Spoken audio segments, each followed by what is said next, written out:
I'm about to travel to Cardiff's Trinity Centre to meet a group of refugees who have been learning English, as well as the man that's been teaching it to them. University of South Wales lecturer Mike Chick began teaching migrants the basics of English ever since he realised how harsh the barriers were that prevented them from entering normal society. This is Cardiff's Trinity Centre, where a group of refugees regularly meet to take part in ESOL classes. The sessions involve members of the group simply having conversations with one another so they can better get to grips with the English language. We spoke to Afshin about his experience at the Trinity Centre and about how he feels he best learns new languages. I think the best way for learning a new language, just conversation, is the best way because like children don't need to grammar. Just every time speaking.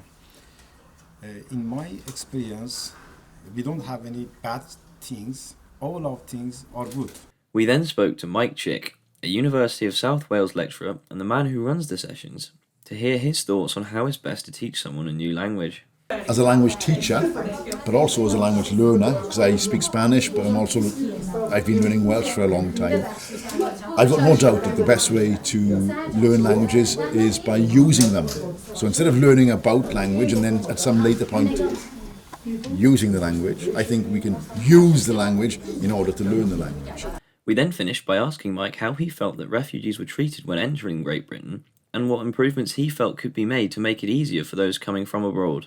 So you may be a nurse with fantastic experience, lots of qualifications, but if they aren't recognised in UK, in Wales, in England, Scotland, then you can't work, regardless of spending 10 years studying English, for example.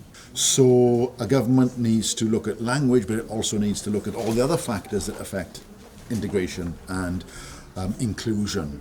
And I think obliging people to learn English and thinking that that's the solution to all the problems of integration is folly. These refugees may not be getting the support they require from the government, but they certainly are getting it from Mike. Dan Davis, Atrium News.